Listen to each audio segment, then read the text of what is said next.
Hey, and welcome to the Short Stuff. I'm Josh, and there's Chuck and Jerry's here.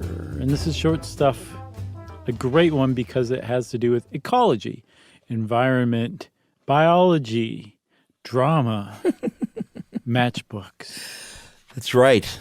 I came across this because I was on howstuffworks.com because I was putting something together that we're not doing now, but I hope to do soon on symbiosis. Oh, yeah. And this is not symbiosis. So it was mentioned as kind of not the opposite of symbiosis, but something that's, runs afoul of symbiosis. It's symbiosis' more confusing cousin. Right. I think. More selfish cousin. It's very difficult to pin down in some weird ways, but we're talking commensalism, and the base definition of commensalism is that it happens when an animal benefits another animal or organism just by doing its own thing. And it's not affected by it one way or the other. The other animal benefits from it, but there's no tit for tat. There's no harm in it. It's just kind of a thing.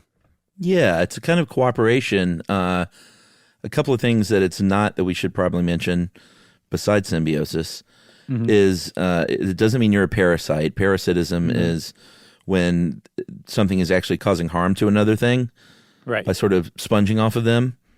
Like the movie Parasite. That's right. Or a parasite that lives on your body and feeds on the host. And the host may not be aware of it, but it's damaging the host. Like the movie Alien. Right. That's right. It's also not mutualism, in which that's a little more aligned with symbiosis, in which both partners are benefiting from this relationship, like bees and flowers. They each get a little something. They're scratching each other's backs, and it's all good. Like the movie Wall Street. That's right. Oh, man. We should just make this the whole episode. Commensalism, though, is, like you said, and they're actually called commensals, which is the one that is benefiting, not the one that is unawares and just sort of neither benefiting nor being harmed. And benefiting's kind of one way to put it. You could also say that commensal also requires the other animal to go about their daily business for that one to survive sometimes. Yeah. Let's give a great example here that is found in this How Stuff Works article about eastern screech owls and blind snakes, Chuck. Yeah, this was interesting, I thought. I thought so too. So eastern screech owls love to eat blind snakes. It's their favorite delicacy. It's like foie gras, sushi, and tikka masala to the average American. Love it, right? Okay. And so the eastern screech owl brings a bunch of blind snakes back to its nest to feed their chicks, which is usually bad for the blind snakes. But some blind snakes get away, and they actually burrow into the nest, deeper into the nest, out of the reach of the owls, and they live there. And while they live there, they actually feed on little bugs in the nest. That's right. Those little larvae, and those larvae would probably be parasites upon the owl. Right. So there's a lot of benefit going on here. Right, but in particular, the blind snake is providing the benefit to the blind owl because studies have shown that I guess hatchlings, eastern screech owl hatchlings, that are raised in nests where there's blind snakes embedded in them, typically grow bigger, faster, stronger, etc., and they have a lower mortality rate than hatchlings that are raised in nests where there's not blind snakes. So it does seem like the benefit they're providing is getting rid of the parasite load in that nest. But as far as the blind snake's concerned, it's just eating. It's doing its normal thing. What's a blind snake? It's a snake that is blind, as far as I know. I looked him up, and it is a specific thing. It's not just like any snake that's blind, obviously. Mm-hmm. But I had never really heard of them before. I had neither. What's an owl? I have no idea. I told you about the owl cafe that Yumi and I went to in Tokyo, right? I don't think so. It was very neat. I would have remembered this. It was so neat. Are you in there with owls? Yes. Like they're right there. You can hold them on your hand. You can pet them. And I realized that it's not their natural habitat. Sure. And like they're kept and all Yeah, that. yeah. But it was very cool. Right. And they were very well taken care of as far as captive animals go. But it was a really neat experience. Yeah, it's okay to think that's a neat experience. Are you sure? I'm so nervous right now. I think so. I mean, I'm going. We're finally going to Disney World in a couple of weeks, and we're staying at Animal Kingdom. And I really want to wake up with a giraffe standing outside my window. Yeah, going, wake up, Chuck. Does that make me a bad person Yeah. for wanting to delight myself, frankly? Are you going to go on the Avatar ride? It's supposedly the greatest ride humans have ever created. We're not actually going to Animal Kingdom. We're just staying there. We have 3 park days, so we're doing... Okay, and that's not one of them. No, we're doing ironically. Magic Kingdom, Hollywood Studios, and then Universal. I'll tell you what. Your daughter is going to love Hollywood Studios Me too. Toy Story Land. It is that. nuts how well they did that. Yeah, I don't think we're prepared for the delight that is to follow. It's great, yeah. Yeah, and big shout out to our buddy Brandon. Yes. Might as well, huge. who's helping us out. He works down there, and he's just very kind and generous with, especially if you don't know how to navigate Disney, with all the tips and stuff. Yeah, he's just a wonderful guy. That's good stuff. Who started out as a fan who reached out and quickly became a true friend. That's you know? right. All right, so hey, we needed a little padding, so we'll come back right after this and talk a little bit more about commensalism. Thanks for the padding, Brandon.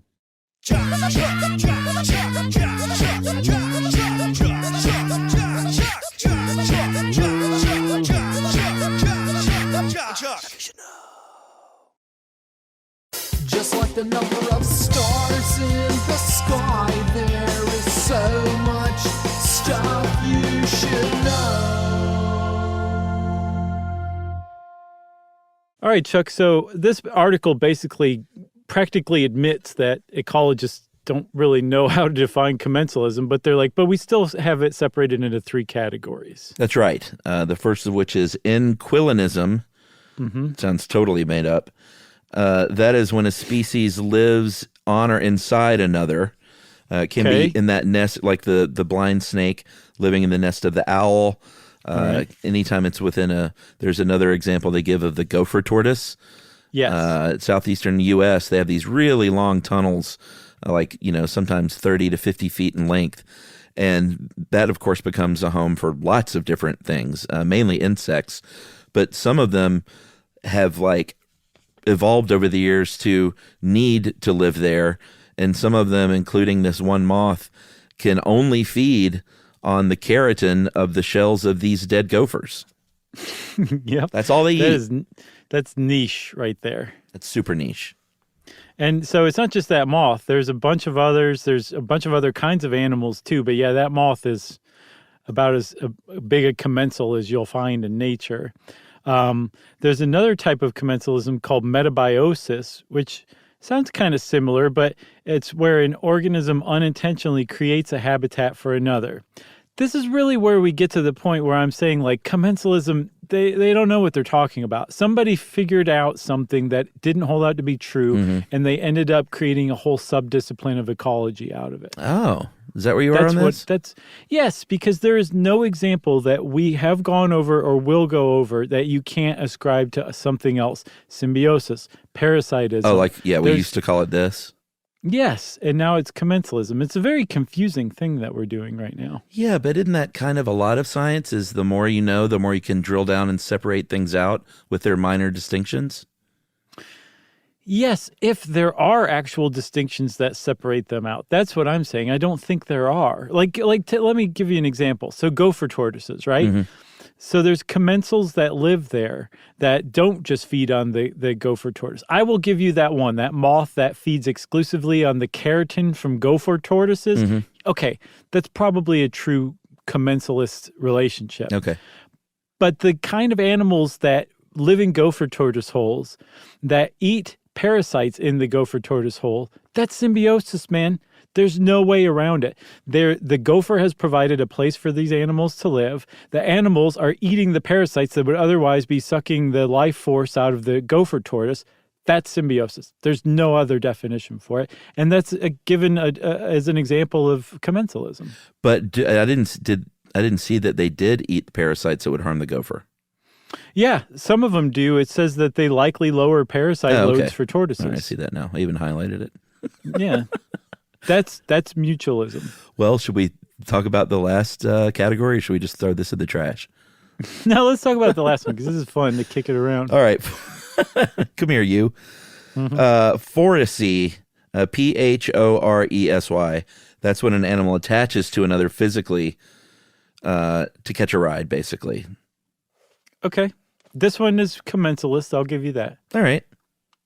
Do you want to talk about an example that you hate? Metabiosis that just annoys me, because it's the same thing as inquilinism, and a lot of it is symbiosis. But yeah, phoresy is like if you're a mite that catches a ride on a bee, you can go from Miteville to Mitetown really quick, right. Whereas otherwise you may never go there in your lifetime as a mite, because you can't make it that far. But as far as the bee's concerned, it's not. As long as you're not feeding on it like a parasite, the bee couldn't care less. It's not getting any benefit from it. It's not being harmed from it. But I'll bet the mite's still feeding on it, which makes it parasitism, not commensalism. All right. Okay. I was going to make a judgment on whether or not I'm with you on this, but then I decided I didn't care. That was very right-minded of you. Okay, good. There is one point that I think is worth making, though, that commensalism can actually put an entire ecosystem under stress, especially if you take the example of that moth that feeds on gopher tortoise keratin, right? Mm-hmm. If you take that moth and gopher tortoises suddenly die off, you're not just losing the gopher tortoise, you're also going to lose that moth species too. They're going to die off too, because they're fully dependent on gopher tortoise shells. They're going to have a bonanza at first, and then eventually they're going to run out of food.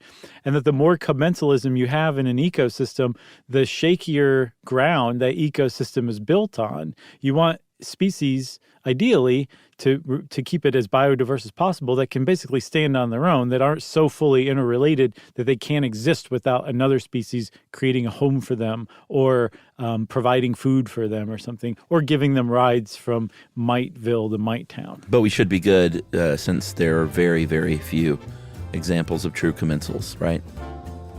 That's my take. All right. I'm glad we're good. Yeah, I'm glad we're good too, Chuck. Do you think we're out? I think we're out. Stuff You Should Know is a production of iHeartRadio.